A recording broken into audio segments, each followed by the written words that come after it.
In the cinematic sea of prequels, sequels, reboots, and reimaginings, the Movie Retakes podcast considers the merits and desires for Hollywood's new takes on our beloved movie classics. Brothers Matt and Chris Sully examine the latest retake franchises, pitch their own original retake visions, and share their love for the movies that made them. This is Big Sully. And this is Matt 011100110111 01010100011100011100111101 Sully. Did you really spell something out with that? You did, didn't you? Welcome to the Matrix episode. I know you're out there. I can feel you now. I know that you're afraid. You're afraid of us. You're afraid of change. I don't know the future. I didn't come here to tell you how this is going to end. I came here to tell you how it's going to begin.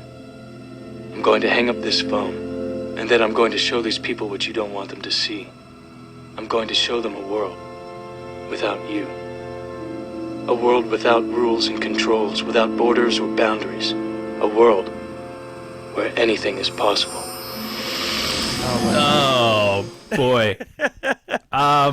Yeah, this is it's strange. It seems so strange that it's taken us 25 episodes to get to the Matrix, because it comes up in almost every episode anyway. Yep. So it's really exciting that we're finally getting to do an entire episode all about it. One of my all-time favorite franchises, but as we'll see when we get later into the pitch, also when you approach something that you're such a fan of, it's really hard to do this. Yeah, like it's strange because there's you're so into it, and then there's this because it's so big, there's canon all around it, so when you go to write your own stuff, somebody's out there is gonna be like, no, that's not how it works, or whatever, or you can't do that, or this character was actually over in this place at that time. Well, okay, we may not know every little detail, but we'll work with what we got. And when they come to us about the script, finalizing the script, I'm sure we can seek some help with that. Yes. Before we get to our pitches, though, we have a few things to go over. One is, if you haven't already followed and subscribed to us, please do that. Not just our podcast here, but over on Twitch. We do live episodes every Wednesday, 6 p.m. Pacific, 9 p.m. Eastern. Join us for that, because it's a lot of fun. We'll talk about movies, but there's a ton of interaction. And then we play at least a half hour of some kind of movie or TV trivia. Things that we enjoy talking about, things that you guys enjoy talking about. And so that is a ton of fun. And it's getting really nice looking, too. We just got that new extension, the front row thing, where you can come in and be a hot dog or a taco or whatever. So yeah, join us there on twitch.tv/movie retakes every Wednesday night. Yeah, I had Movie Man, who's there for our trivia a lot of times, come on my stream yesterday. I was like, hey, I'm Movie Man. How you doing? He's like, still recovering from that Matrix trivia on Wednesday. That was brutal. Like, we took it to another level, and I was like, well, you know what? Now you know how big a fan you are or aren't of the Matrix franchise. It was a tough one. Vanessa wrote the questions there, and there was some, she always gets on me about how hard I make mine, and then she made some pretty tough ones in there that honestly I don't think I would have done well at that trivia either. But that's the thing, it's all for fun. Get some points, win some stickers. We have all kinds of great stickers. The artwork that my brother does for each episode is just outstanding. He's turning those into stickers, which are now collectibles, because true fans want to collect all of our paraphernalia. So it's a ton of fun. Let's see what else. Yeah, I think that's the good stuff. Yeah, make sure and follow us everywhere, and you'll get updated with new things that are happening all over. First, we got some big questions. Oh yeah, I love this part of every episode. I don't read them. Brother writes them, but here's some things we're going to answer during this episode. One, which movie retake's favorite turned down a lead role? Ooh. How did these movies redeem Keanu Reeves and a sci-fi genre? And can cereal be sexy? I read that with a straight face. Boy, I really hope the answer is no. Yes. Oh boy. I mean, I love cereal, but I don't love cereal.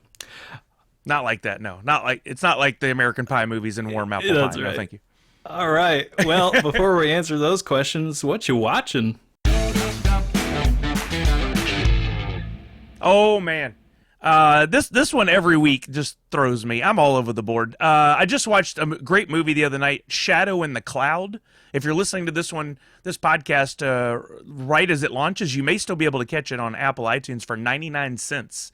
It's Chloe Moretz Grant. What is her name? Grace Chloe Moretz, whatever. Grace Moretz in what can only be described as Gremlins in the Air. Okay. When I first saw it, I thought it was just a World War II movie and passed it up. But then we watched the trailer for it, and I ended up watching it with Jungle Bry from the Movie Jungle podcast. Loved it. I recommend it. It's just fun. And 99 cents? Come on, do it. Tom Clancy's Without Remorse over on Amazon with Michael B. Jordan. I enjoyed it. It wasn't something I can't wait to go back and watch, but it was a good viewing at least once. Mighty Ducks, the series I've been watching. Was really enjoying it until this last episode, and then I finished it and was like, seriously? Like, just something happened in there. I'm not going to spoil it for anybody, where I was just like, that's the dumbest thing I've ever seen. Oh, no. Yeah, very interesting. Turns out they're all ducks. Continuing the whole time. Who knew? Debris, Love and Debris. That's like that new X-Files / The Fringe show. The Rookie with Nathan Fillion, continuing on that, always fantastic. Fear the Walking Dead is back and fantastic as always. So a lot going on there, but big news, huge news. Next Friday, for the first time ever, I will get to see Tokyo Drift in theaters. Oh yeah, so you got your ticket. I got my ticket. They started doing one Fast and Furious movie a Friday. They're calling it Fast Fridays every week leading up to the reveal or the release of Fast 9 a year after it was originally supposed to come out. Oh. But they're showing these for free. So all I had to do was log on this past Friday and reserve my tickets for next week. And believe it or not, I got up and did it first thing. There were already a dozen tickets gone for this theater. And then a friend of mine checked at his local theater in Florida, sold out. People are really excited about going to see Tokyo Drift. I'm not going to be the only one there screaming at my favorite moments. Yeah, I'm not surprised that there's fans. I'm surprised that they were doing it for free. That was really cool. It's amazing. Yeah, AMC's doing that. It was a really, really smart move on their part to get people back to theaters. And I'm still upset that I passed on Tokyo Drift the first time around thinking it was just a throwaway movie, and now it's one of my all-time favorites. And all these years later, I get to go see it in theaters for the first time. That's just what a cool experience that that's doesn't happen. That's great. That's really cool. I'm so excited. So there's that. Podcasts I haven't been listening to a lot. Sadly, I've gotten out of my workout routine, but next week I'm back to it. I'll be back to podcasts. So watch out, Mark Maron and Michael Rosenbaum. I'm coming. Yep. And then gaming, of course. I stream on my own stream. Fall Guys, Rocket League, Warzone, all the fun stuff. So, I'm always playing games. Oh, and I can't get enough of mobile games. I'm constantly in the middle of a game somehow. Sometimes I'm playing a game, waiting for one to load, playing another game. Oh, that's just how I roll. I have been there. Yeah.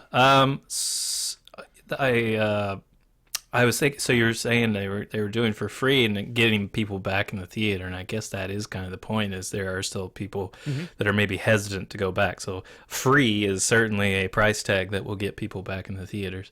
I am certainly excited to get back. I'm upset that there's a couple movies that have come out that I would have liked to have seen in theaters and haven't gotten to. So yeah, I'm anxious for all that to be back the way it was, because I miss my local theater. We have been watching not too much here besides The Matrix. We are continuing to watch the Dark series. Not finished up with that quite yet. We've been watching Blackish, which is hilarious. For some reason, there was a gap in seasons available, where it went from like season 3 to season 6 or something. So it's a shame because we've not seen the show before. And we were really trying to find it elsewhere.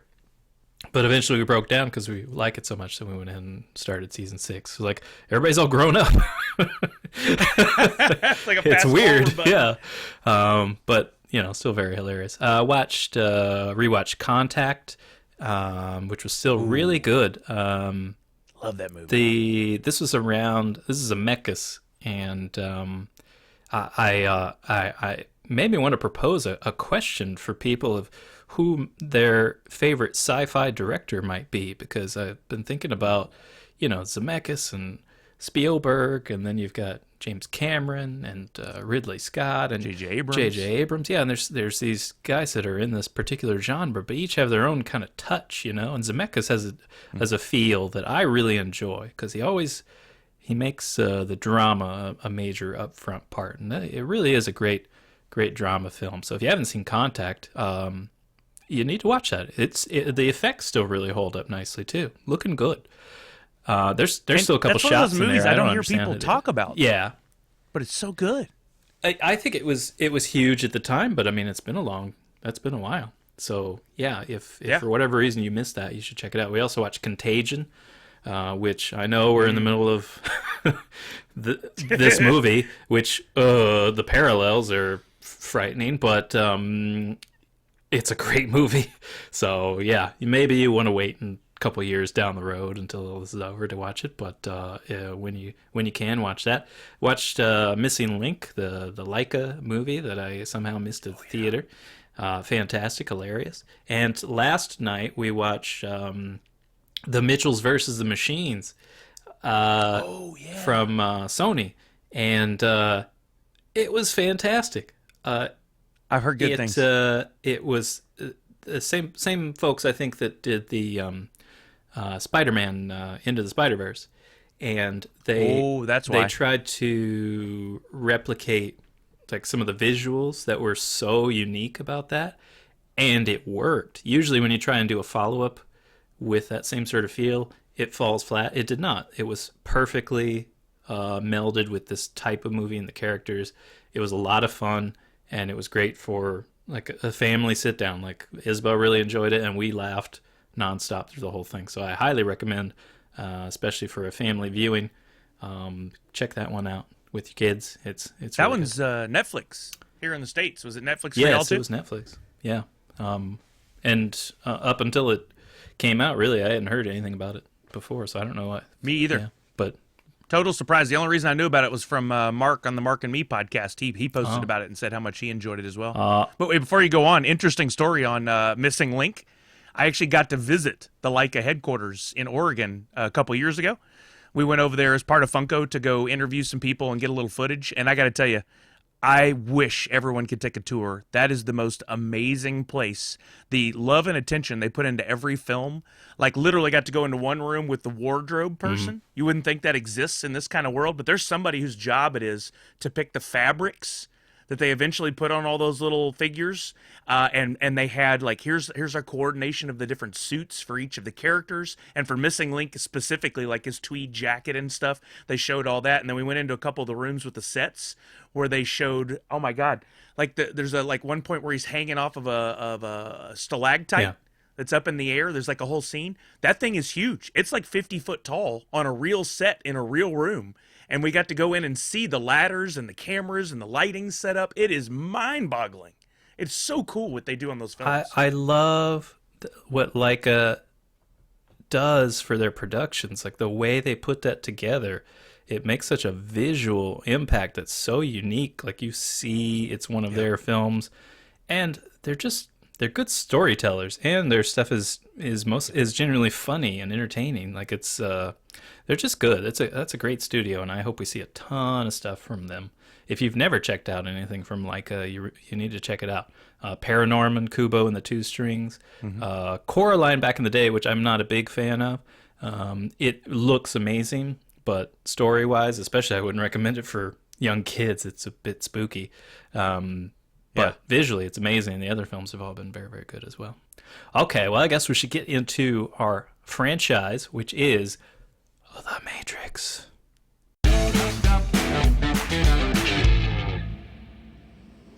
You're here because you know something. What you know you can't explain, but you feel it. You felt it your entire life. Do you know what I'm talking about? The Matrix. Welcome to The Matrix. I'll talk like this the rest of the show. When a beautiful stranger leads computer hacker Neo to a forbidden underworld, he discovers the shocking truth.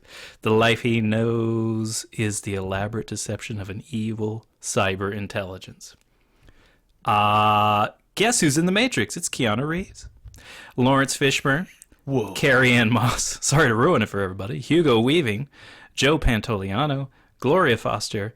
And she, who plays the Oracle, Gloria Foster, is this episode's actor highlight. She was born in 1933. Foster was mostly a theater actress. In New York, her first stage role was in A Raisin in the Sun. She won an Obie Award, which is for Off-Broadway, for her performance in the play In White America, where she portrayed 27 different characters. Life magazine dedicated a 2-page article to Foster, and it opened up a world for her where a lot of roles were actually written expressly for her. Highly sought after.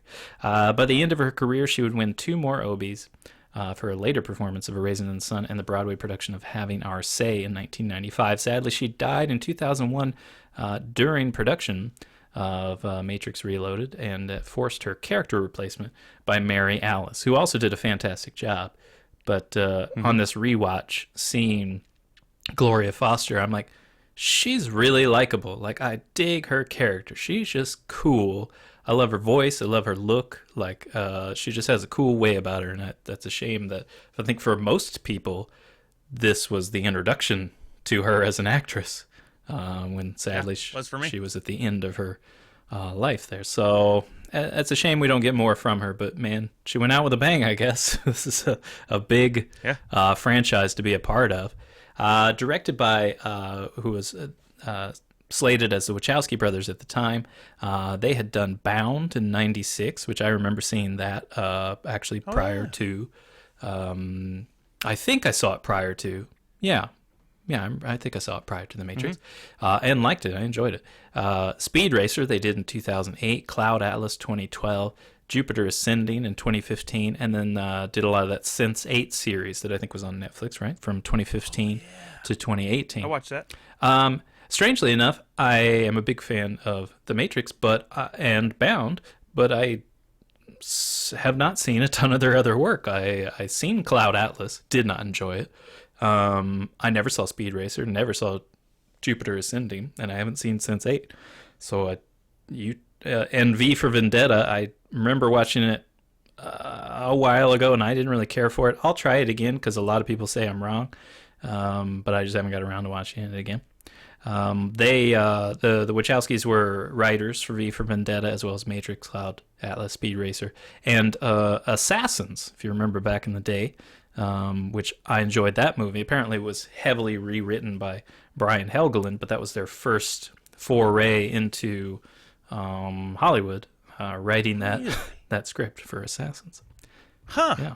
Did not know that. Yeah, Matrix came out in 1999. Big things at the theater then were 10 Things I Hate About You, Magnolia, Girl Interrupted, Galaxy Quest, Wild Wild West, and Entrapment and Wild Wild West will come up later in trivia. Box office, who had a $63 million budget, which is pretty large, but grossed $466 million worldwide. It made all the dollars and was really well liked, 88%. For that first Matrix. And I guess we can come back and do our own ratings and chat. Well, I'll go through and finish up the synopsis and everything.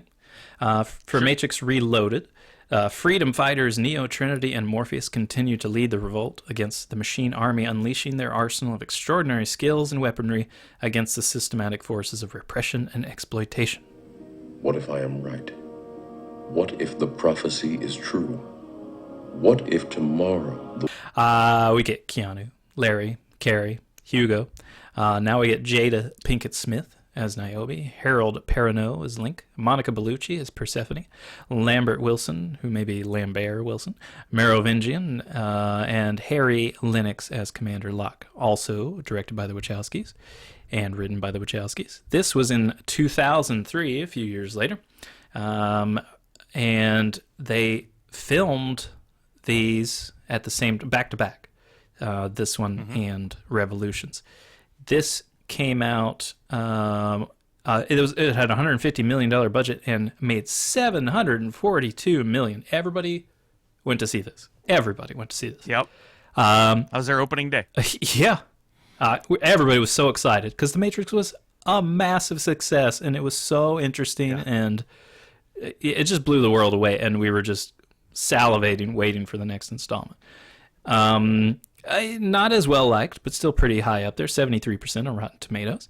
And then shortly after that, it was a few months later, I think, The Matrix Revolutions came out, which was the end of the trilogy. The human city of Zion defends itself against a massive invasion of the machines as Neo fights to end the war at another front while also opposing the rogue Agent Smith. These synopses aren't too well written. Everybody's back because it's pretty much one long film from Reloaded. And the Wachowskis are obviously still involved in there. The budget on this was $150 million. And made $427 million. So what do we have on the last? Big drop off. Yeah, a big drop off. And not well liked. 33% on Rotten Tomatoes. Wow. All right. So let's go back to the original Matrix. What do you have to say about that? 10. It's a 10. All of it. Or 5 in our world. Yeah, it's there are only a handful of movies I will call perfect. This is one. There's not a scene out of place, not a frame that doesn't answer to the movie, not an acting performance out of whack. It revolutionized what we see on screen with special effects. The acting was fantastic. The casting was fantastic. Just everything about it. It is my go-to movie when I'm sick. I know that sounds weird. But if I ever have a day where I feel down, I lay down on the couch and I watch The Matrix. And somehow, just like those cookies from the Oracle, it just gives me a warm feeling, and I'm right as rain afterwards. How was he? 10 hours straight. He's a machine.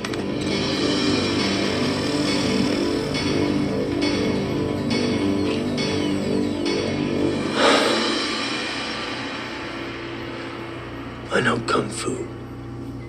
I freaking love The Matrix, and then we'll rank the others in a minute. But yeah, it's perfect. That, Shawshank Redemption, Back to the Future, I think probably the only movies I'll rank as perfect.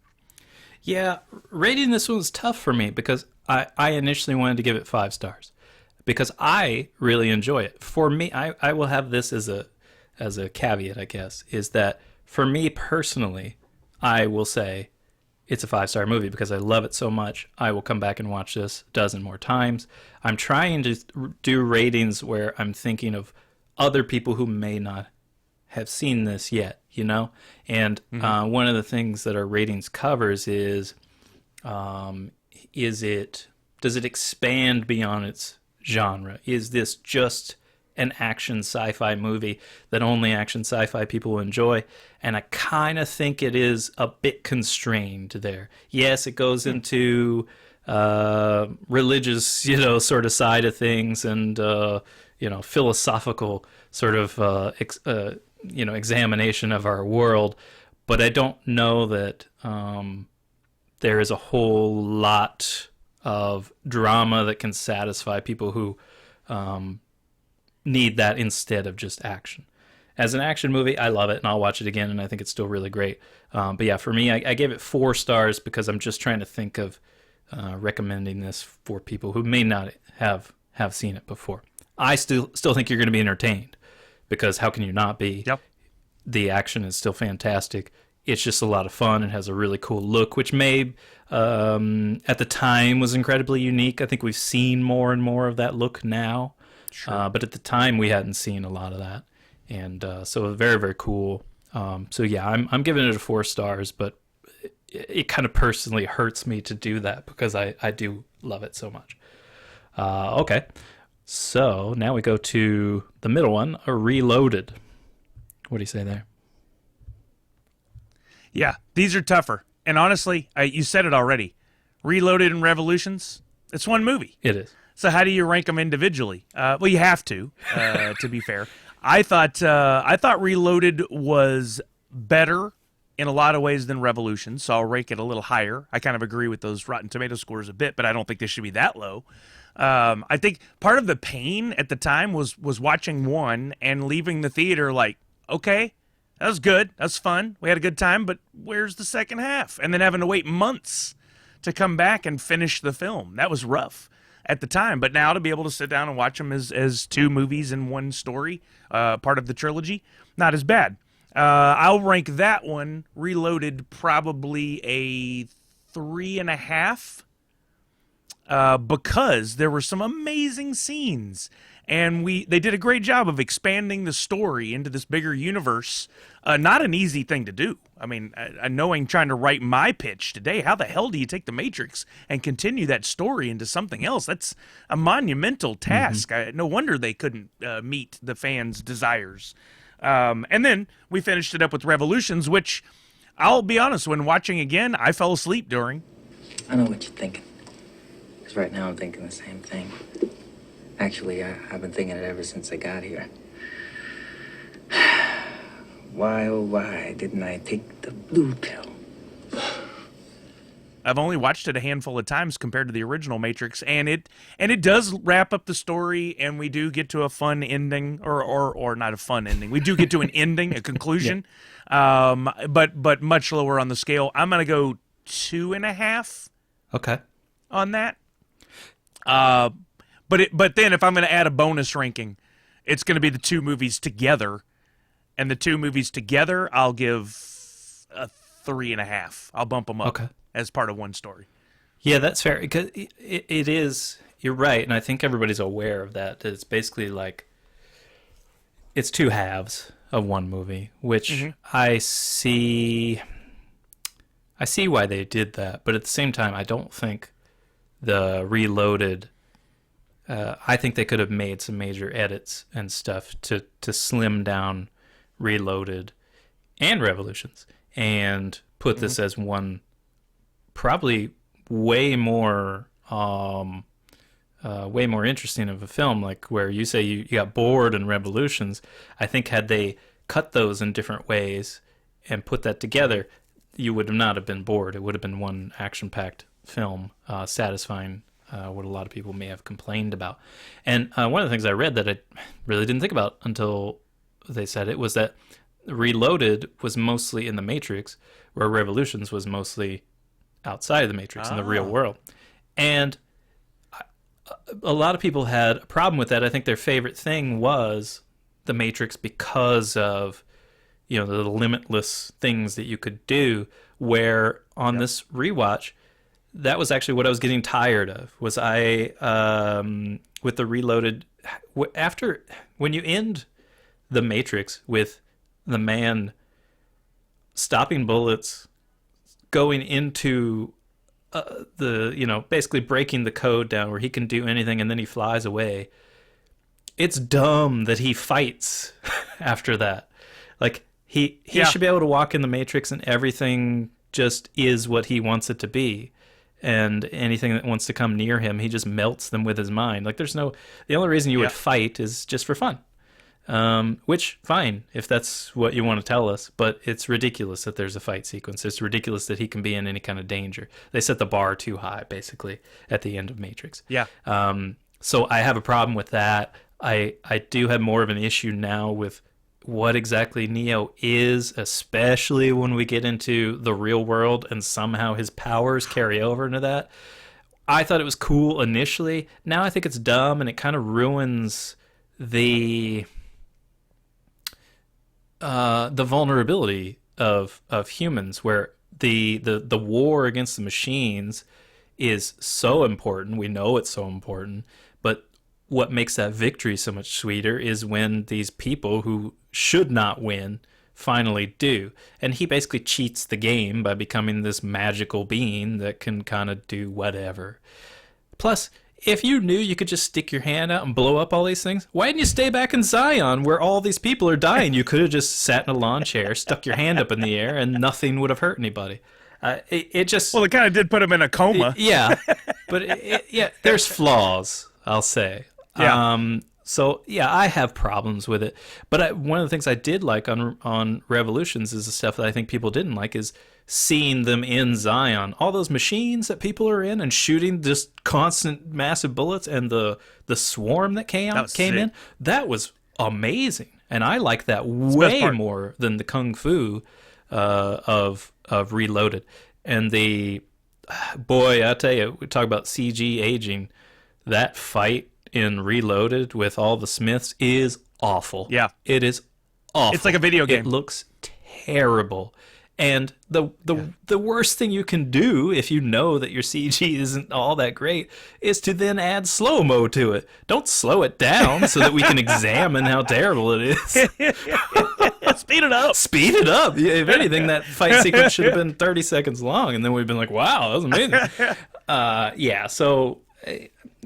There's a few flaws in those. Still pretty entertaining, but for me, I actually like Revolutions more than Reloaded. For Reloaded, I gave it a 3 stars. Revolutions, I gave it 3.5. Interesting. Yeah, I think I'm in a different camp there, but I'm okay with that. Let's see. Yeah, so just some general stuff that I guess was troublesome, basically about what exactly is Neo now, and I just didn't care. I don't know that people had a problem with that. I think they just didn't really want... I don't know what they wanted, honestly, because I'm satisfied with the ending. Like, I like where it ends. I like that it's, people are now, they have reached a peace. Maybe it's temporary, and that's fine. They acknowledge that. But that the world itself, the Matrix, has changed. Now it looks a bit faker, but everybody's aware that it's fake and kind of makes the choice to live in it or whatever. I think that's interesting you say that. Yeah. That wasn't my takeaway. No, what do you think? I don't think people are aware. And we'll see when we get to my pitch. I don't think the general population that is in the Matrix is aware that they're in the Matrix at this point. Yeah, at the end of the film. It is still kind of ambiguous, and I think it's open for interpretation. Mm-hmm. They talk about they'll let people free if they want or whatever, which could mean they tell everybody, or it could mean that everything goes on as normal. And nobody's aware they're in the Matrix, but if people in Zion want to free more people, they won't stop them. Mm-hmm. That's what I took away. And I'm fine either way, honestly. But anyway, I liked the ending with that. And so, yeah, anyway, I like that one better. I'm not as disappointed as I think other people were. And I'm hoping that people go back and watching these again aren't as harsh with that ending. Well, and it's not over anyway. We're going to have a Matrix 4, which is why this episode's happening, so I guess it doesn't really matter. Before you move on, a couple things I want to add. One, I noticed in rewatching these all 3 together, which I've only done maybe 2 times before. The music in the first one was fantastic because we got like Rage Against the Machine and Rob Zombie and some other stuff. But then when we go to the second and third, the actual score was phenomenal. I love the music of Reloaded and Revolutions. And honestly, I don't normally pay attention to the score, especially across 3 films. Something like a Braveheart or one of those, you pay attention because it's really part of the setting. But I noticed it this time for the first time how great that music was. And interesting, that fight against the 100 Smiths or whatever, as goofy as the special effects look, the music is awesome. It is. I love that music. I want to play that while I play video games. Screw you, DMCA and Lars Ulrich. But it's so much fun, and I love that part of it. I think that like the first one stood out with the special effects, and then the second and third one stood out with the music more for me. But also, before we get to the pitches, I watched these 3 movies. The first one, again, this had to be my 150 to 200th time to watch The Matrix. I'm not exaggerating. I freaking love this movie. I've watched it so many times. Going to see it in the theater was one of the most amazing experiences because I didn't expect what happened. Literally jaw-dropping moments when they show him in the pod coming out for the first time because I had no clue. Thank God the internet wasn't as big as it is now and nothing was ruined. So that moment is what I try to recapture when I go to the movies. I want those amazing aha jaw-dropping moments. They don't come up that often. That one changed cinema for the rest of my life. I'll be trying to recapture that moment. And I totally forgot where I was going with this rant. But just wow. Mm-hmm.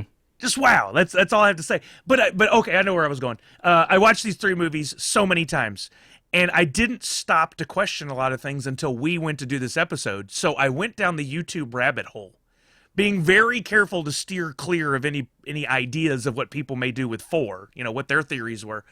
And man, some of the theories. Holy crap, I had no clue. I never questioned the end of 3. And then watching this and how was Neo able to stop the things in the real world and all these different theories and conjectures and debates, and wow, there's so many more layers to these films than I ever even thought. So cool. I think you're probably getting into a thought I had. I didn't carry through on that thought, so maybe you did in your pitch. But yeah, like essentially there's another layer to this that they are still in the Matrix, just a different kind of the Matrix maybe. Which I don't understand. As soon as he starts to have these powers in the real world, how that doesn't get immediately questioned by everyone. You've already been through this, right? Like where you woke up and now everything seems to make sense with physics and all that. So as soon as somebody comes out and does something that they shouldn't be able to do in this real world, shouldn't that kind of set everything on high alert? I don't know. Whatever. But yeah, we'll find out pretty soon. Do you have a keyword? Oh, I got a couple things for us. One, I've got a keyword for sure, but also I have a review that we should probably fantastic. Share at some point. Yeah.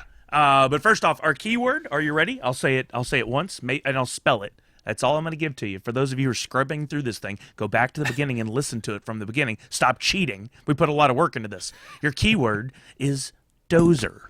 D-O-Z-E-R, dozer. There you go. Hold on to that.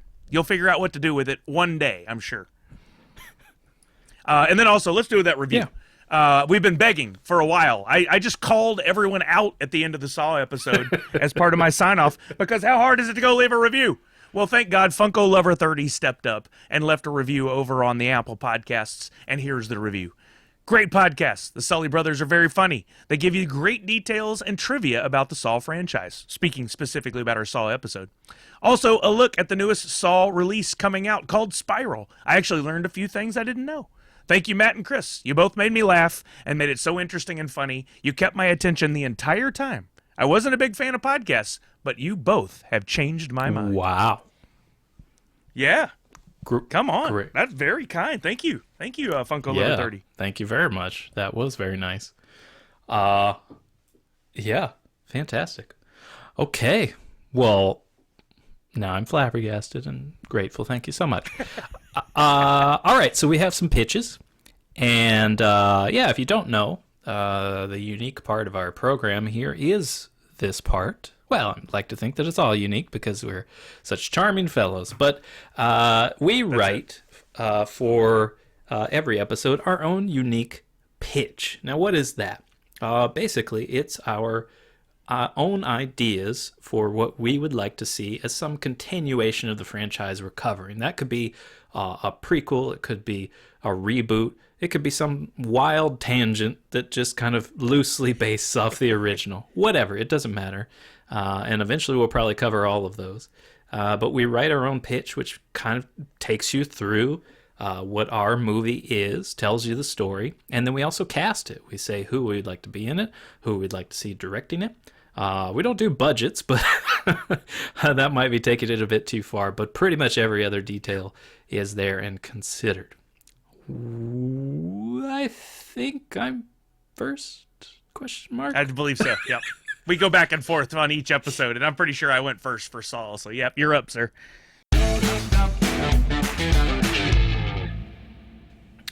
So one of the things that I felt was lacking from The Matrix is, despite literally getting into these characters' minds, I don't feel like we got a ton of backstory on people. Like, I would like to know more about where everybody came from. And so hopefully that doesn't spoil what I'm doing here, because I'd like to think this is a big reveal at the end. But the name of my Matrix is The Matrix Exodus. E-X-O-D-U-S. We have several main characters here. Raimi, who I am casting Brashear Gray from Empire. Marcus, who's played by Stevante Hart from Little Fires Everywhere. Talisa, which will be played by Yara Shahidi from Blackish and Grownish, her own show. And then Popcorn Man is played by Joshua Jackson. And of course, I've reserved that's right, Pacey. And I've reserved a spot for America's sweetheart, Sandra Bullock, as Starbreaker. I'm choosing. I try to have a different director for every one of these, because otherwise I probably would pick the same directors all the time. So I wanted to get a bit more into somebody who's done some television. Brad Anderson. He has done some movies. He did The Machinist, and one of my favorite films that not a lot of people have seen, Happy Accidents, with Marissa Tomei and Vincent D'Onofrio. If you haven't seen that, please go check it out. It's wonderfully charming. And he also has worked on a ton of television. It looks like he's called in very often to do pilots for series. He has worked on the Fringe series, as well as the new one, Debris, that you're watching. So I say this guy's got the chops for the kind of movie that I want to do. So here's my pitch. Marcus and brother Raimi have just moved to a new city, and their first day of high school has proven their minority status. In a white sea, these black teens immediately struggle to fit in, getting in trouble with the teachers and clashing with the student body, and there's a strange police presence that circles the school and surrounding neighborhoods. They think there's no way they can adjust to this foreign world when they meet Talisa, one of the few other non-white students and possibly the most beautiful girl in school. As much as she's a sight of comfort for the brothers, she quickly becomes the greatest wedge between them. Hanging out after school, Talisa's clearly interested in Raimi, the eldest brother. He's more athletic, smarter, and more confident. Marcus is quickly established as the tag-along in the trio, but when Talisa spots Marcus taking pills, she takes an interest in the younger boy. She thinks he's trying to get high, but he explains the pills are for schizophrenia. He says he sees things that aren't there, and his dreams are always nightmares. Talisa asks him if he believes that humans could have special gifts, and that maybe his mental illness could actually be something else. Their conversations cut short when a crew of thugs show up to make trouble, as thugs do, and the trio end up in a fight. Marcus is knocked down quickly, but Raimi holds his own. Talisa, however, outshines them all, demonstrating physical fighting skills the boys have never seen. The thugs run off, and Talisa asks if they can both meet her that evening. At nightfall, the group goes downtown. I haven't really said what city this is, so it's kind of like the Matrix for that. It's pretty open. Talisa taking the lead. As they descend into seedier parts of the city, she tells them about some new designer drug that has made people see and do strange things, the ones that live anyway. It's harder to find now. There's a huge DEA presence that has swooped in to take down the drug operations. At least everyone thinks they're DEA. These guys wear suits and always wear sunglasses. But she knows a guy who still has some of the pills. In an alleyway entrance to a theater, Talisa finds the Popcorn Man. He runs the projector booth, dealing drugs and buckets of popcorn. They hang with him for a bit, smoking weed in the booth when Talisa asks about the pills. The Popcorn Man says there isn't much left, and he's glad. Way too many people have died, and he admits to being different now that he's taken the drug. He says, everything seems kind of fake, you know? Plus, I keep dreaming I can fly and always wake up on the floor. Raimi says he's not interested in this stuff. But Marcus is still keen. He says he wouldn't mind taking a chance on the drug, that maybe if it changes a normal mind into seeing strange things, it could revert a person that sees strange things into having a normal mind. Talisa agrees that the effects might just benefit some people. The discussion is interrupted by a loud noise in the theater. The trio look through the booth windows to see the sunglass-wearing DEA agents pulling people from the crowd, searching them. Popcorn Man shoves his stash into Raimi's hands and pushes the young gang out of the theater. In the alleyway, the agents confront the trio. Raimi tosses the stash, spilling drugs everywhere. Talisa flees, doing some insane acrobatics to avoid capture, and comes back to rescue the boys, but she's too late. Marcus and Raimi are arrested. Raimi confesses that the drugs were his and goes to prison. Marcus is left alone, fighting with his parents, fighting with the thugs at school, fighting with Talisa over her part in the debacle, and his nightmares are inflamed. He sees violent machines and towers of people in pods around him. His schizophrenia pills aren't helping, and when he's pushed to the edge, he finds himself back in that alley one night, searching for those red pills. He finds one and swallows it. Immediately, the world around him is distorted, and his movements are erratic. He has a waking dream that he sprints into traffic, jumping over cars, and fights a man who is mugging some tourists. When he wakes in his bed the next day, his knuckles are bloody. We get a montage with Marcus exploring his powers, projecting himself like a dream into what he wants to do, then doing it. Talisa's there encouraging him, showing off her abilities, and they end up fighting each other in kind of a sparring moment. We've seen that before. They fall to the ground in exhaustion, and they have some super hot sex. Afterward, Marcus says he wants to break his brother out of prison. Whoa. They revisit the Popcorn Man to see if he knows anybody that can help. He says someone came by looking for them, people that have taken the drugs, the red pill drugs. And Popcorn Man says these characters weren't any kind of police. Regardless, he does know someone who breaks into celebrity homes that could help them, and he might be able to get them some new identities after the job is done. Marcus, Talisa, and the Starbreaker, Sandra Bullock, plan and execute a prison break. The plan goes well at first, then it falls apart, and Marcus and Talisa have to fight the prison guards. The guards are no match in hand-to-hand with the pair, but when guns start blazing, Raimi and several prisoners are killed. Marcus and Talisa are backed into a corner when mystery figures show up and annihilate the guards. The mysterious warriors turn to the young couple, telling them they know about the red pills, but their powers aren't what they think. Nothing is, but if they choose to stay in this life, they'll be caught and sent to prison forever. They have another option, one which requires another red pill, a much stronger one.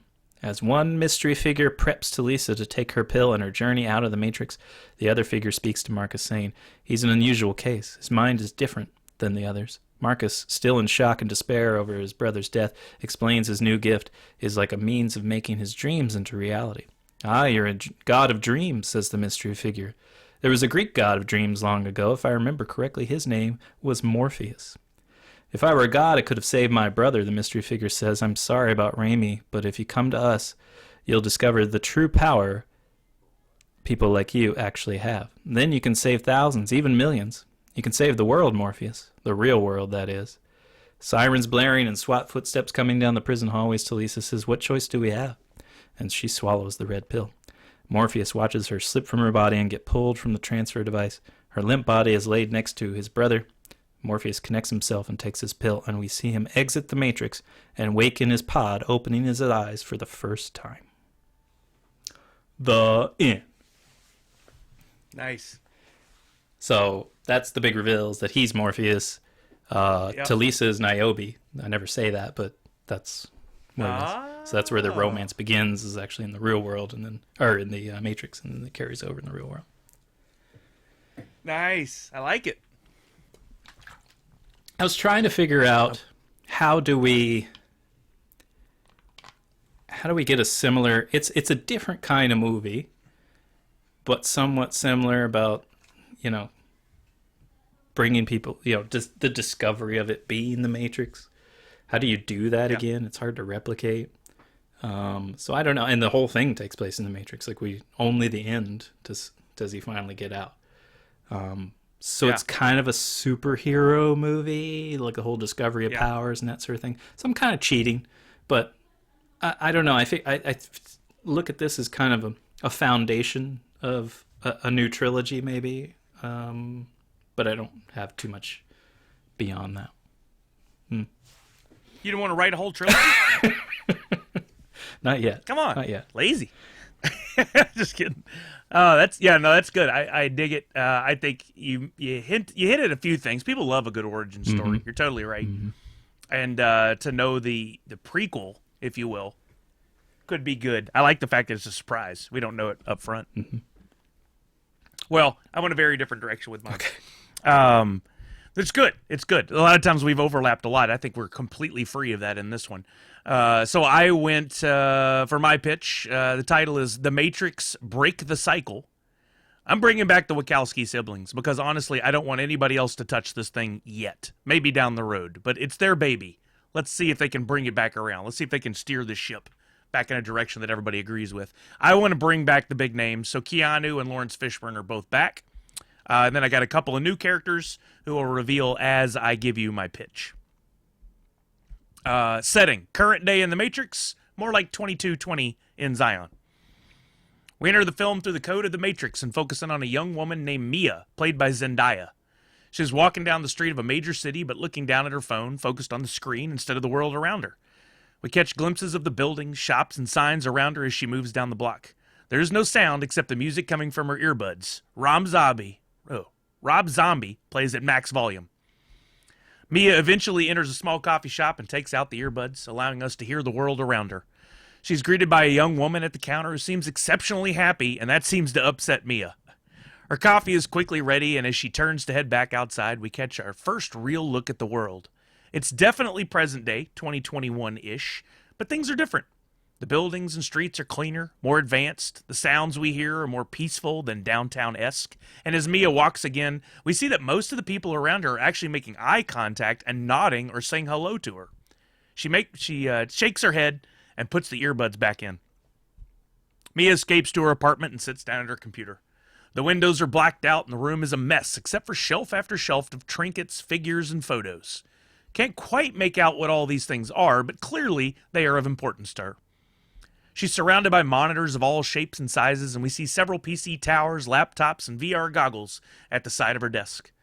There's a blip across the monitors in her phone, a recognizable green and black blip featuring the Matrix code we knew from the first trilogy, reveals itself for a split second, but Mia somehow misses it as she's still fidgeting with something in her bag.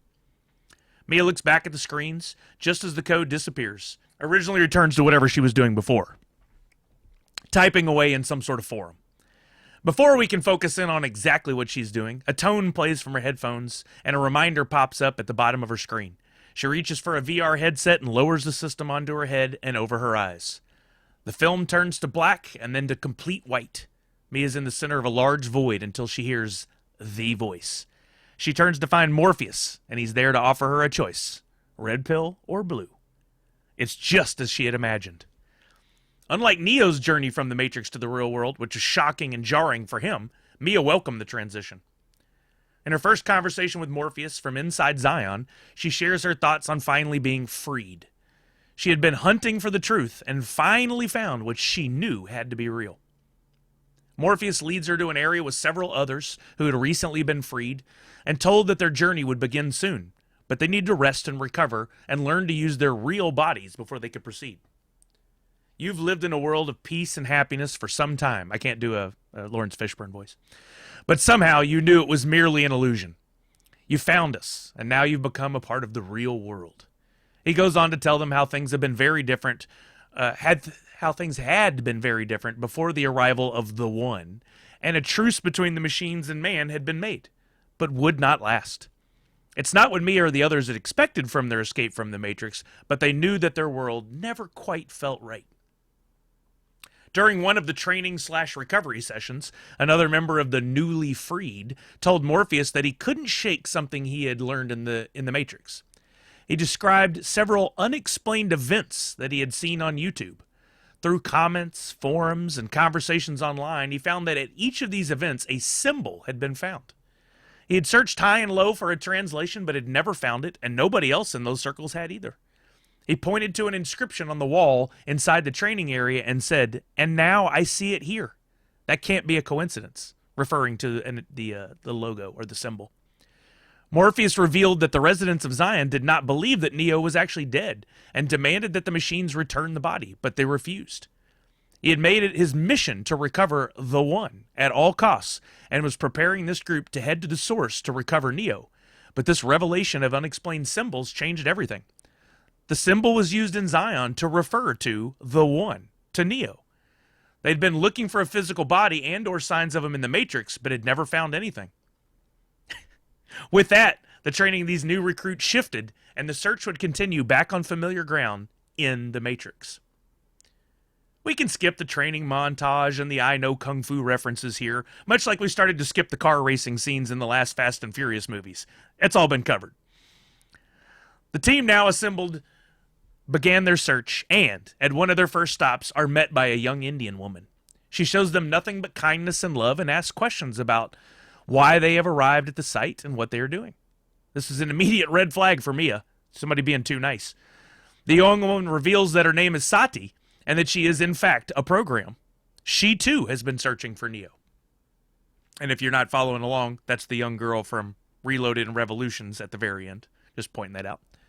All right, from here on, I'm getting a little less storytelling and a little more, let's get to the facts of what's going on, because I could go on forever, and I didn't want to write 6 pages. So here we go. Sadi had course-corrected the Matrix through her interpretation of love, something I found while watching these YouTube videos. She, as a code, had her own interpretation of what love was. Things had gotten better in the Matrix, but with more people being set free, the people of Zion were struggling. So many people had put a real strain on their resources, and they're still living underground. And Sadi wanted to help. She was convinced that the architect was correct, and the only way to make their life in Zion better was through coding, via a reboot of the Matrix, something that Neo had passed on. Morpheus disagreed. He believed that Zion would flourish so long as the machines gave up any and all control they still had there. The truce, in his opinion, was merely a band-aid and would eventually be broken by the machines. If that happened, things would return to the way they were before Neo went to the source. Couldn't do that. And there is the conflict. Sadi, as a loving and generous as she could be, was guided by her mission and believed that only she could be right. So she armed herself with the next generation of fighters to track down Neo and force him to reboot the Matrix. An offer apparently still on the table via the architect. Sadi saw nothing wrong with this. It was merely what had to be done. As time progressed, fights broke out at each and every location Morpheus and his team revisited within the Matrix. Next-level fighting and weapons were used in each battle. Some on each side were lost. Sadi's group simply created more warriors through code and evolved at every step. Morpheus still couldn't budge. Losing life after life, he believed it was all worth it if they could find Neo. But at every location, they only found the symbol and no sign of Neo. Finally, all the locations had been visited, and they thought that there was nowhere else to search. Mia, our original character, Zendaya, a collector at heart, had taken the symbols from each location in honor of Neo. A stone here, a carved piece of wood there, a vial of sand where the symbol had been traced in the ground. Once they brought back the final keepsake and placed it in Zion, it happened. Code, never before seen in the Matrix, appeared on every monitor throughout Zion. And within the Matrix, the One returned. Morpheus and the remaining members jacked in and went to reunite with Neo. But what they found was not what they expected. Neo looked mostly the same, just a little older, a little more beardy. But he didn't act the same. Instead of black leather and glasses, he wore all red and a blindfold made of matching red leather. He hovered above the ground, and an aura of bright red was all around him. Neo, in an even more robotic tone than in the first 3 films, explains that he embedded himself deeper in the Matrix to understand the machines better and had reviewed every instance of the Matrix before the one that Morpheus and the freed ones had been familiar with. He believed that a balance could be struck between the machines and man so that people could return to the surface of the Earth and begin to populate the real world again, freeing more minds from the Matrix as time went on. Sadi, on the other hand, believed that the machines cared for people by keeping them in the Matrix and feared that freeing too many people would result in a substantial loss in resources, i.e., the people batteries that the machines and code needed to exist, and a return to how things before the machines took over. As he had been explaining things, more and more people from Zion had jacked in and appeared all around, anxious to catch their first glimpse at the One. Nearly every resident had found their way into the crowd within the Matrix. It was then that Sadi appeared, with an army behind her. Still positive and happy, she approached Neon with open arms.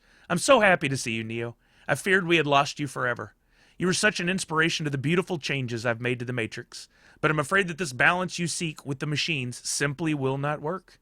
People are too unreliable, and we simply cannot return to how things were before the Matrix." With that, in a single wave of her hand, it began. Her army began to attack and slaughter everyone in leather. Well, everyone from Zion that had jacked in, but they're pretty easy to spot when they're all in leather. The machines and man had been in a truce, but this program Sadi was neither machine or man. The machines continued to stand down, leaving those in Zion in peace. But what went on in the Matrix was a completely different story. Neo wanted to intervene, but if he did, the truce would be broken. Morpheus simply did not have the ability or the people to defeat Sadi's army. It ended quickly as it began. Only a few made it out, including Mia. Morpheus was not one of the lucky few. The Matrix would not be rebooted. The machines would not break the truce. The population of freed was down to a few hundred, and hoped seemed lost. Going into the Matrix would prove too risky for anyone for any reason. but those who had scattered during the fight could still return home to Zion, and they did, slowly. We fast forward a few months to show a restructured Zion. Things had grown dire, and it simply did not look good. Then word came that another soul had escaped and returned, which hadn't happened in quite some time. A young man awoke and looked at Mia, who seemed to have taken over in some sort of leadership role. "Hello, Mia. It's me, Neo. I've decided to return so we can try again. I believe." Cut to a black and huge graphics on the screen. The Matrix Chronicles. The series begins on HBO Max. Insert date 1 month after the reveal of the film. So we have a movie leading into a series instead of a movie leading into another movie. So you don't have to wait 6 months. You just have to have HBO Max.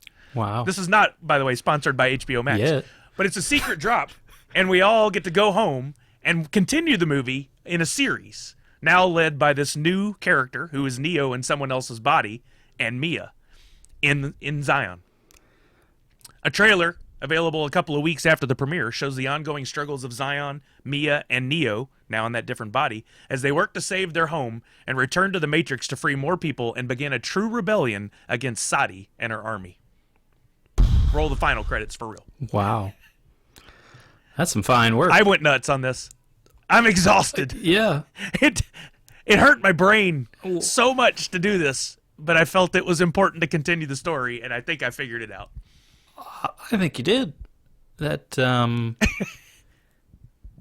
yeah, that's very clever. Like, I don't feel like it's, like where right now, the way they've cast this, I'm like, this is a cop-out to just have Keanu and Carrie-Anne. So you have the names on it. Yep. Right. But I think your story actually is good for that. Like, it makes sense. Like, he didn't really die. He went further in so that he could analyze this, which I can believe he actually would have done because he seemed very had good foresight into what was happening in that last one. So I could see him doing that. And I like Sadi returning because she was featured.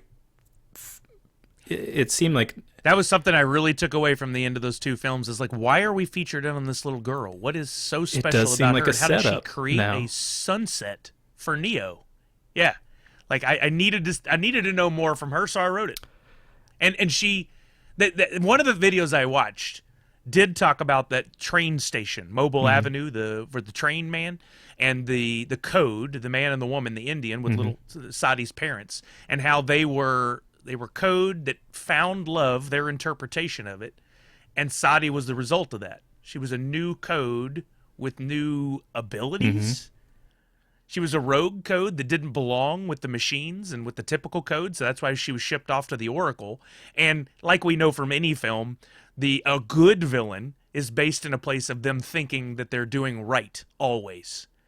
And she would never question it because she's a program. She has one mode of thinking, and that is, I want to take care of these people, and the only way to do it is to keep them in their little pods so they're safe and sound. I think you perfectly achieved that. That's some solid writing, sir. Thank you. It honestly wore me out. I want to take a nap after finishing that. It took 4 hours. Well, great work. I feel like now if any story for the actual Matrix 4 coming out won't be as good as what you've got there.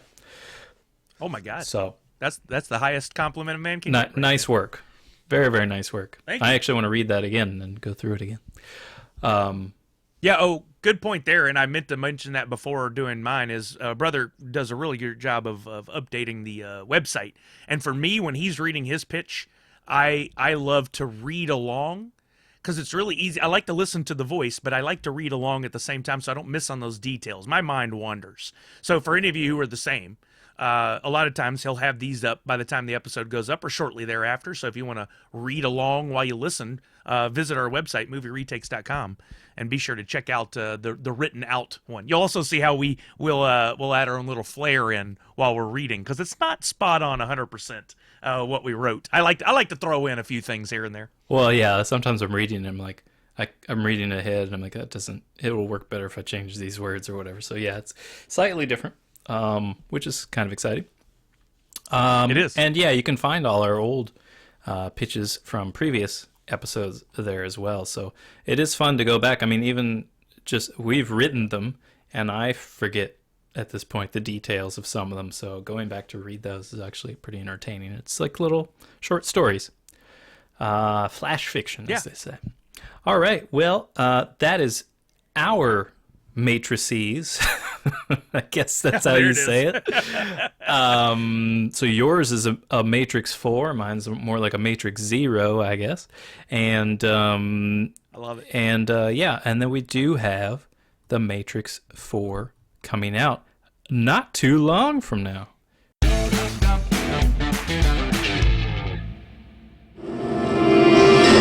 Mr. Anderson, welcome back. We missed you. Which is insane to say, especially from the fact that you even talked about this earlier, where when everyone went to see The Matrix originally, no one knew anything about it. We all showed up, paid our money, sat down, and didn't know one thing about The Matrix, other than somebody said, you need to go see The Matrix. And we did. Beautiful. And that is a phenomenon that does not happen very often, and yet it seems to be happening again. The plot on this is unknown. Here we are, only months away. No one knows what this is about. Now we can make our own assumptions based on who's in it, but we really, really don't know, which is pretty exciting. So let's talk about who's in it. Jessica Henwick, who you might know as Colleen Wing from Iron Fist. Probably the best part of that show was her. Yep, agreed. She was also recently in Love and Monsters, which I thoroughly enjoyed, and I liked her a lot in it. Keanu's coming back. We also get Ellen Hallman, which was she was in Spartacus, one of the series, and she was also in Love and Monsters, ironically. We get Priyanka Chopra, who was in the Quantico Wait. series. No, sorry. I didn't mean to stop you in the middle of that. Like Priyanka Chopra from Quantico and the White Tiger. When I was doing mine, I didn't read ahead. I had no idea she was in this. When I was doing mine, I actually cast the role of Sadi. She was going to be my number one choice. So I wonder, is that Sadi? You could be right. Yeah. Oh, am I closer? I ended up casting somebody else because Priyanka was a little too old for the role, but God, she's gorgeous. Yes, please. And I'm sorry to interrupt you. Go on. No, that's all right. Yeah, that makes sense. That could be her. Carrie-Anne is going to return, and I'll tell you, I enjoyed Carrie-Anne in these movies. But if you guys didn't watch, she was in a couple of the Marvel series that were on Netflix. She was great. She was fantastic. I really enjoyed seeing her in another role, and she was really, really great. So I'm actually anxious to see her again.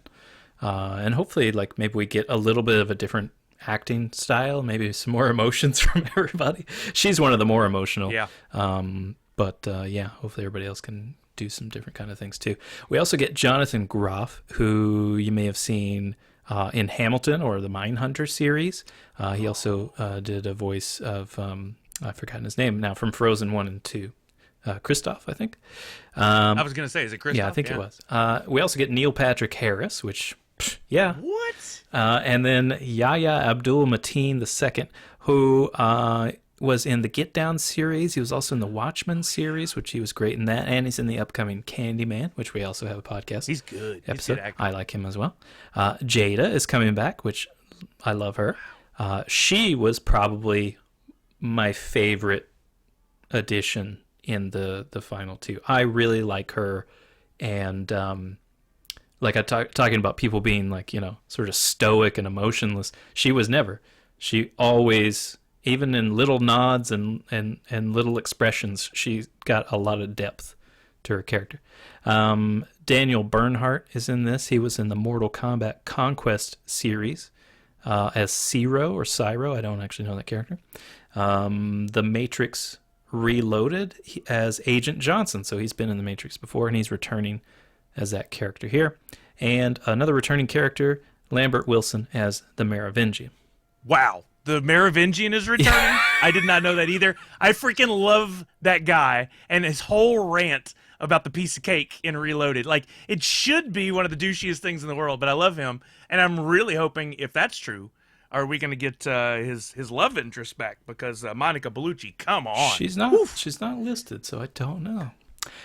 That's a bummer. Yeah.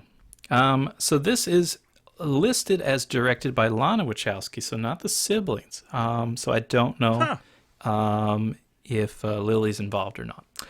Writers on this are Alexander Heyman, who did Love Island, David Mitchell, who wrote Cloud Atlas, and Lana Wachowski, also writing on this. It is coming out December 22nd. Merry Christmas, everybody. That's so soon. It is. I'm getting. Oh man. I hope. You know what? I hope there's not a single damn trailer. I don't want to know nothing. I want to just go sit in my seat and watch this thing. Don't show us anything. Just put the logo up on the screen, and let's hear Morpheus's voice. That's all I need. Let's do it. I think they need zero marketing. Everybody, yeah. Yep. Already, everyone will see this. Yep. Yeah, you've already got it secured, so they're golden. Okay. Yeah, it's been a while. Like, it's been a long while from The Matrix, and despite whatever rating people gave Revolutions, I think everyone's in the same boat. They're all excited again. They're itching for more, and even if it ends up being somewhat disappointing, I don't think anybody will care. Like, we'll still be hard on it and rate it and whatever, but everybody's gonna want to see it. And I think that's huge to say that. And they're going to be, if they stick with this date, it's going to come out at a time where this end of summer, most likely the world will be getting back to quote unquote normal.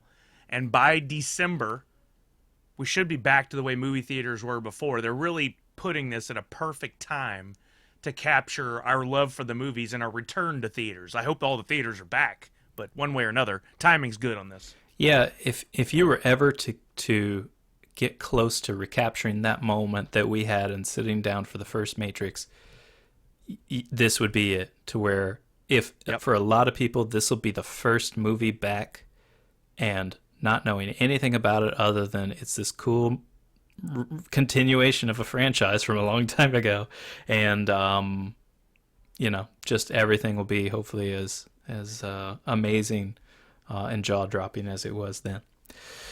Okay, well, that was a lot of fun. Really enjoyed everything there, but we have some more for you. We also like to talk about the behind-the-scenes sort of trivia, what happened that you may not have known about the movies in this franchise. I'll start off with the first one. Here's a bit of a general trivia outside of, or rather encompassing all of the movies. Oh, and that actually reminds me before we get into this, there is the Animatrix. We didn't talk about it much. Yeah. But we should have. And it's not, I guess, it is and is not part of the series. It is connected in some ways. But it's canon. It is. It's canon. And I did not rewatch it, but I have seen it before a couple times, and I really enjoyed it. And we've talked about it on the live, and I do recommend, if you can find it, to watch it, because it's good by itself. It's an anthology. It tells a few different stories. I forget how many, but a lot of them are really good, and the variety of the different animation styles and stuff in there is worth it just to check all that out. So do watch that if you can find it. All right, so I'm gonna watch it again before this. Yeah. And there's also comics and stuff as well. So there is more to this world. You can go check out and find out more about the Matrix. The video game. Yeah. And the video game. We didn't mention that. And I can't imagine how hard that must have been. They were doing 2 movies, a video game, and something. And I think they were partially working on Animatrix. I don't remember. There was some other project that they were also working on. I don't know how you made it through that. That's a ton of work. But anyway, lots of material out there. Okay, trivia time.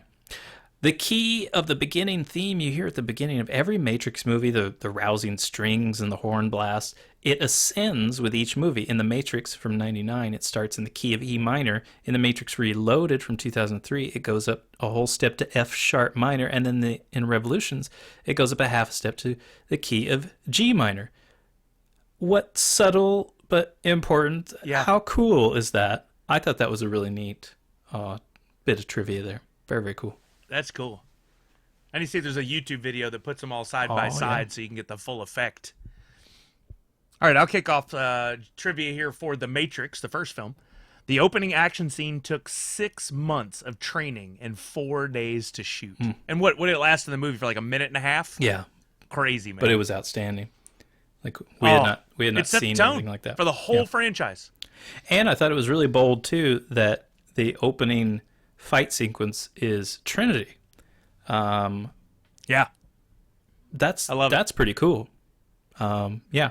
Don't give me that Juris my diction crap. Your men are already dead. Oh, wow. Every time I watch that movie, I say all those lines out loud. I'm like, let's go. This is so awesome. After the lobby shootout, the camera pans back, showing the aftermath of the gunfight. During this, a piece of one of the pillars falls off. This happens by coincidence during filming and was not planned, so they left it in because it seemed appropriate. And it's perfect. Dude, every time I watch it, like yesterday was the first time that I had watched it in, I don't know, a couple years probably. I watched that scene, and it pans to the elevator doors close, and I look right at that pillar You wait. and watch it fall off. I like every time it's like that's the end of the scene. It's like the exclamation point on the whole thing. I love it. Yeah, it's great. That's so funny. Will Smith was approached to play Neo, but turned down the offer in order to star in the blockbuster Wild Wild West from 1999. He later admitted that at the time he was not mature enough as an actor, and that if given the role, he would have messed it up. He had no regrets, saying that Keanu was brilliant as Neo. I can't imagine Will Smith in The Matrix. Love him, but Neo was the one, literally. I think he might have been okay. There was another casting thing we cover here in a little bit that for Neo that I really, really, really wish had happened. We'll get there in a little bit. Not this one. Sandra Bullock. Although Here we this go. would have been fine too. Guess who? Sandy's back on the show. Sandra Bullock That's hilarious. had been offered the role of Trinity but turned it down because Will Smith was in the movie. Now, I don't know what to read into that. Oh, interesting. She regretted her decision. She did regret her decision. Because had she been cast, she would have been reunited with Keanu, who she worked with previously in Speed. Huh. How interesting. They ended up doing that, what is that time one, The Cabin or whatever, where they send letters. What's that one called? The Lake House? Yeah, The Lake yeah. House. They did that, a couple years later, so they could have ended up doing 3 films together, not counting the trilogy. That would have been 3 total films by itself. Huh.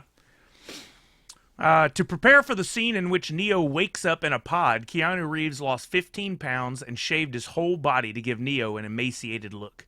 He did look thin in this movie. He did. He's always a thin guy, but he looked extra thin there for sure. Yeah, it worked. The studio insisted on a great deal of explanatory dialogue as they described the screenplay as the script that nobody understands.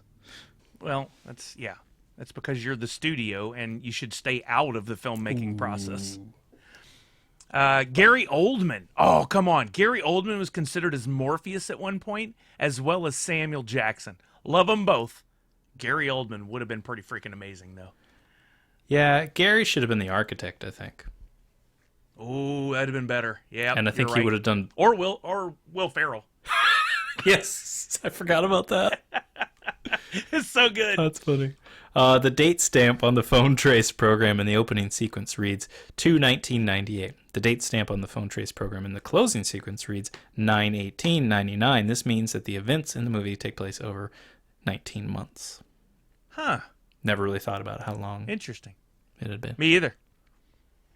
Many Hollywood studio execs passed on this project, claiming virtual reality sci-fi was bad business. They were right up to that point, citing the failure of previous movies like Johnny Mnemonic, which had Keanu Reeves.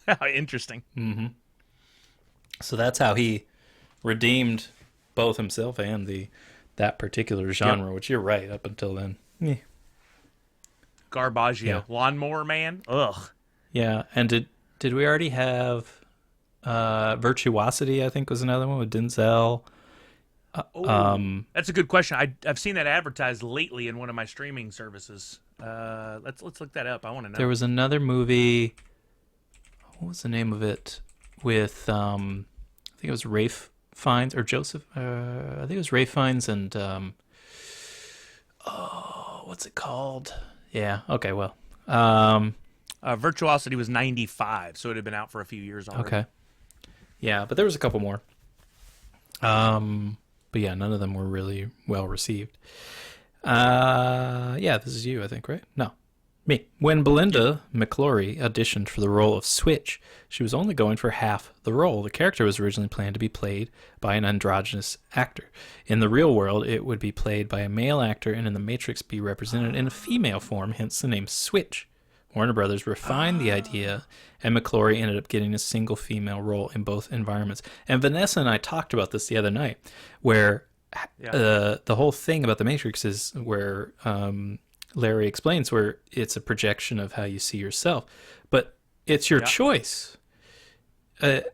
One is, how does it work that if you are born in a pod, that you have a self-projection of yourself when you have no idea what you look like? So Keanu waking up as Keanu could have looked like anyone. So it must have been programmed that way. And then when you go back, it would just be tough for the movie viewer to follow, and which is why they went with it. Yeah, there's that sort of area, and then there's for the theater, the movie going folks. But then also, if you're going back in, I'm not going to look like me. I'm going to look like Keanu Reeves, so interesting. And that would have been, I think, really cool for them to have done. Yeah, I agree. I think now it probably would have happened. At the time, that was a harder sell to the studio, and maybe to audiences as well. But going in the parallels between the lives of the Wachowski brothers, now Wachowski siblings, they clearly wanted to make some statements about their personal lives. Yeah, and I kind of wish it had gone down that way, because the name Switch is brilliant. Also, without that character, we wouldn't get the classic line, "Not like this," which I say all the time while playing video games. So. Plus, I love that Switch is in all white. Like, what a great contrast with everybody else. To everybody else, yeah. That scene where they first go into the brick building where Joey Pants throws the phone in the garbage, and you see him come out one by one, and she comes out in that stark white. It's so just iconic. I love it. Cool. Sorry, I have to comment on this, because the times I've watched it in recent years, I think this is the dumbest thing in all the movies. So he puts his phone in to trace, right? And then there's that scene afterward where he give me your phone. No, they'll trace it. And then she just pulls another phone out, her phone out. So they won't trace that one. That is you didn't need it. Why ask him for his phone?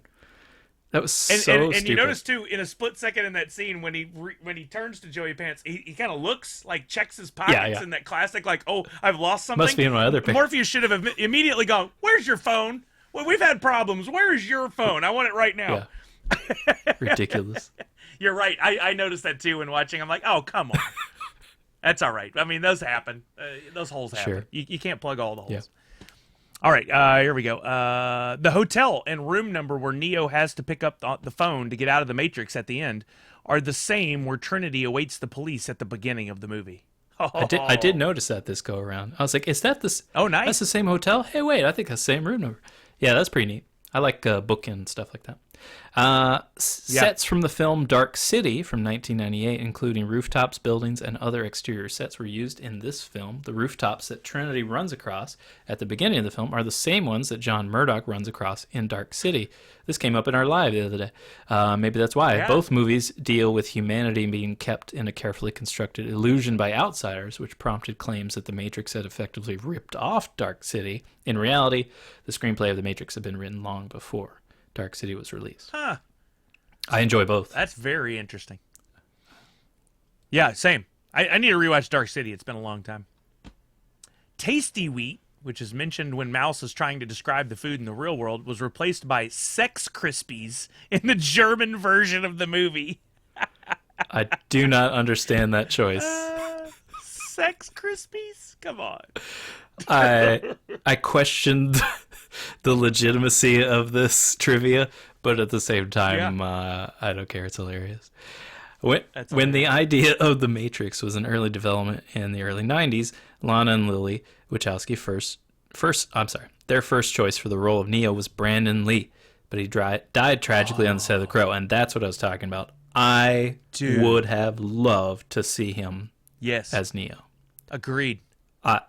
Agreed. And we've talked about him before, and I always think he had a huge career ahead of him, and him being in that role would have solidified forever him as the action star, and he would have gone on to do tons and tons. You know, we'll never get to see alternate universes in our lifetime, but wouldn't it be cool to see what he would have done? Yeah. Maybe in the afterlife we can see all the alternate universes, and I'll be like, can I see the one where Brandon Lee lived? I want to see what happened with him. Well, with all the stuff we have with CG, and they're already doing projects like this, like taking imagery of actors historically. Have you heard about this? Where now they can use them in movies. So we're going to see Harrison Ford 20 years after he dies in a movie. For sure. Maybe they'll do stuff like that where you pop in your whatever media of the Matrix and you choose who's in it. Oh, like an on the fly. Yeah. Oh, that's crazy. And I choose to see what Brandon Lee as Neo would look like. You know, the first thing somebody's going to do is, like, cast the stupidest person in the lead role. They're going to be like, I want to see The Matrix with Billy Bob Thornton in the lead. Like, just some stupid crap. Hey. And then it's going to work, and we're going to love it. It'll be, well, that'll be great. I would totally do that. Then you get to watch, it's a choose your own adventure, and you watch the same movie over and over again, but with different people playing the roles. Like, that's awesome. That would be really interesting. We need to have a competition for the craziest casting of all time. Like, what if you could pick that, what would the wackiest casting be? We don't have time to do it now, but y'all think on it. That would be fun. All right, moving on to trivia for The Matrix Reloaded. The special effects cost $100 million. Just the special effects. Should have spent more. Wow. Lawrence Fishburne, Jada Pinkett Smith, and Anthony Brandon Wong all signed on to the film without having read the script. They get it. They understand. Gloria Foster, the Oracle, who Matthew talked about at the beginning, died before the end of shooting the second Matrix film. She had done most of her scenes for the film, but none for the third film, The Matrix Revolutions, as well as Enter the Matrix. That's it. That's the other project, Enter the Matrix. Yes. Mary Alice was chosen as her replacement. And like you said, she did a really good job because you could tell she was emulating what Gloria Foster had done, but then they also speak to why why she looks different. And I thought that was smart the way they did it. Yeah. Lana and Lily had been approached to direct Batman Begins 2005, but turned it down to do the Matrix sequels. Holy crap, I didn't even realize that the Matrix first one came out before Batman Begins. That's crazy. Like, in my head, that timeline doesn't exist that way. That's interesting. GM donated 300 cars for use in the production of the movie. All 300 were wrecked by the end. Oh, my God. That's great. I love it. As soon as I read that, I thought, if I'm the director, that was a challenge that they did for themselves to say, we're going to bust every one of these cars. It's going to be awesome. Everyone. Even if I got to take a hammer to it myself. Sean Connery was originally picked to play the architect, but turned it down because he couldn't understand the concept of the movie. Didn't we? I think we said that before about he didn't understand something about some other movie. Yeah. Maybe it was this. I don't know. You played a Spaniard in Highlander, but you can't play the architect in The Matrix? Come on. That would have been great. Yeah. Wow. The role of Seraph was originally written specifically for Jet Li. Well, I could have told you that without reading this. Reportedly, Jet Li asked for the same amount of money as Keanu Reeves was getting to do the film. The role was then changed to a female and offered to Michelle Yeoh, who turned it down due to scheduling conflicts. That would have been even better. I like the dude who played Seraph, but Michelle Yeoh would have been even better. Yeah, I like her a lot. That would have been nice to see. In the original theatrical release of The Matrix Reloaded from 2003, many of the signs during the freeway chase had 8-character hexadecimal codes instead of their actual content, as shown in later theatrical versions and on home video. These hex codes were cheat codes for the companion game Enter the Matrix. I played that game, and it was freaking awesome. Yeah, it was good. I don't know if it would hold up now, but but it was fun at the time. The monitors appearing in the architect's room are exactly the same as those appearing in The Matrix, the original film, when agents capture Neo for interrogation and insert a bug in him. Yeah, so this came up. I actually noticed this because I've seen them all now enough to remember like the little bits. And so if you recall in Reloaded, when he meets with the architect, there's all those monitors all around, and they have a specific look to them. So this time around, when we watched the first Matrix, it does this thing where it basically pulls away from, or goes into, I forget which way it goes. Anyway, it goes into a monitor, I think, and that's when we see him in the interrogation room. And I was thinking, I noticed the look of this monitor. I'm like, are we watching as the architect? Is the architect watching this? And there was always that little clue that he was around. Like they knew beforehand, I guess. But I think that's what it is. That's really cool. Yeah. I really dig that scene with the architect when all the Keanus on the different screens are like reacting as his emotions, and there's like one where he's like flipping off the camera, and I love that. Well, let me ask you this too, because Vanessa and I kind of argued about it. When you see that, and he's talking about there's the other 6 versions, well, what do you think that means in relation to all those Keanus and those screens? Maybe I don't. Could that have been the previous iterations? Is that what you're That's asking? what I'm asking. Is that, are those the Keanus, the ones that came around before, and that's like genuinely how they reacted in the previous instances? Oh. Because that's how I interpreted it.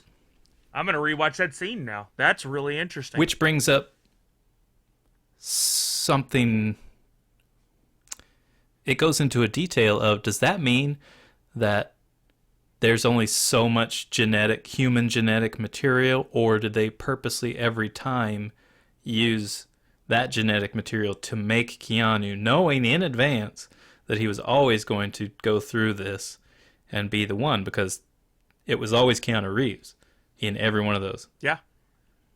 And it's machines, and they think in very exact terms. So if they're going to redo this thing every time and then just make, the slightest of changes or whatever, they're going to duplicate, they're going to copy what they had before and paste. Yeah. So it's a big copy and paste. That's really interesting. Yeah, it's fun to talk about those little things.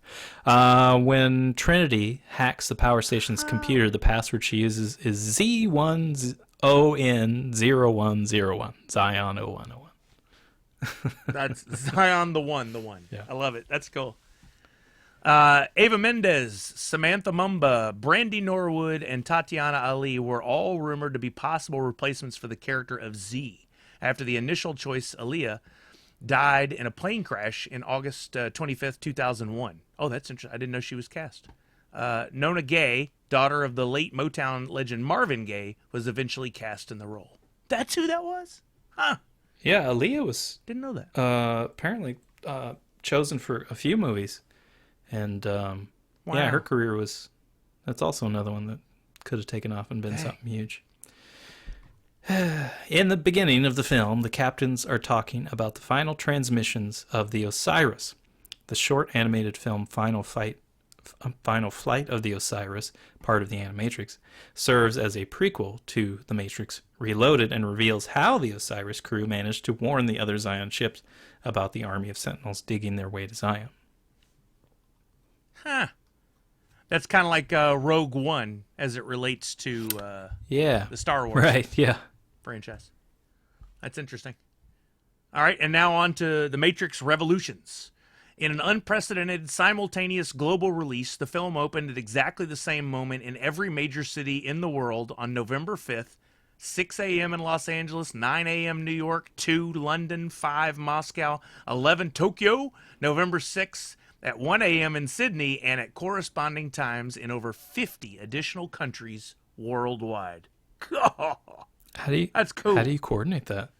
Especially that. Yeah. Then that's wow. Yeah, it's amazing. Many of the raindrops in the final fight between Neo and Smith are actually single lines of Matrix code, similar to those on display seen in the real world throughout the trilogy. This subtle effect was added to imply the Matrix was beginning to destabilize. This visual trick was easily seen on IMAX and larger movie theaters, but can be seen on smaller televisions as branded rain that seems to jump like static during close-ups of the fight scenes. I couldn't. Whoa, I didn't I even couldn't notice see that. it. Vanessa said she'd read this before we watched that, and I looked, and I could see it was like fat rain, if you will, but I couldn't really discern that it was code. Oh, I'm gonna watch that again too. That's crazy. Keanu Reeves reportedly earned $15 million for the film, the equivalent of $400,000 for every minute of screen time. God. And I'm like, how am I going to buy groceries this month? Yeah. Let me do another minute. The film dropped 66% in total earnings in its second week of release. So people went to go see it, said, "Nah, man, don't go see it." That's honestly not that shocking given the time frame, because as things have developed over the years, the drop off from week 1 to week 2 has become more and more drastic, especially when there's more films out. I don't know, like if you compare it to other films around the same time, it may have been more drastic, but I think that's pretty commonplace nowadays, honestly. Yeah, could be. In the scene where Morpheus, Trinity, and Seraph are chasing the train man, they pass an advertisement for Tasty Wheat. I did notice that. It's right there when they come off the train. I didn't see that. There is also a poster for a fictional movie called Burly Man, starring Keanu Reeves, Lawrence Fishburne, and Hugo Weaving. I did not see that. Yeah, That's I want to great. go back and see that. I want that poster. The name of the station. Exactly, I was going to say.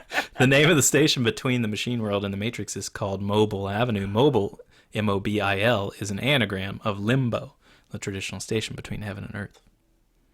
That's it. I have been struggling with this the entire time I've been watching the movies, and every time I saw that scene, I was like, that has to stand for something.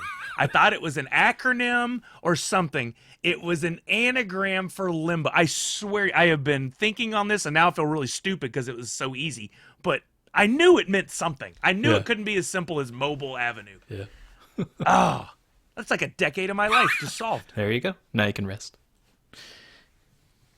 Though never mentioned by name, based on information from the Animatrix, the Machine City is actually called 01 and located in the empty quarter in Saudi Arabia. I wanted to read that as Qatar. Yeah. Yeah. In the last scene of the film, the bench the Oracle sits on has a small metal dedication plate on it that says, "In memory of Thomas Anderson." Mr. Nice. I wondered. Anderson. I wondered what that said because I noticed when the architect was walking up to meet the Oracle, there was something there, but I could never read the plate. Yeah. Okay, folks. Well, that was a big episode, and it deserves every bit of time. We didn't make 400,000 per minute, but if we did, I'd talk for a little while longer. Yes.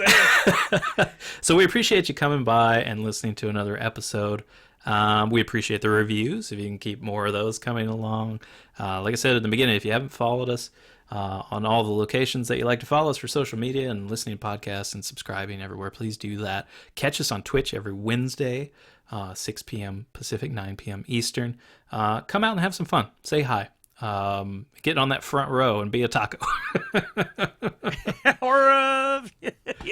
or a dinosaur. Or yeah, anything you want to be. hot dog. Yeah, so much fun. All right, well, I'm Matt Sully. Thank you, everyone. Always appreciate you listening. Support a writer. Read a book. And this is Big Sully saying, Nerds Unite.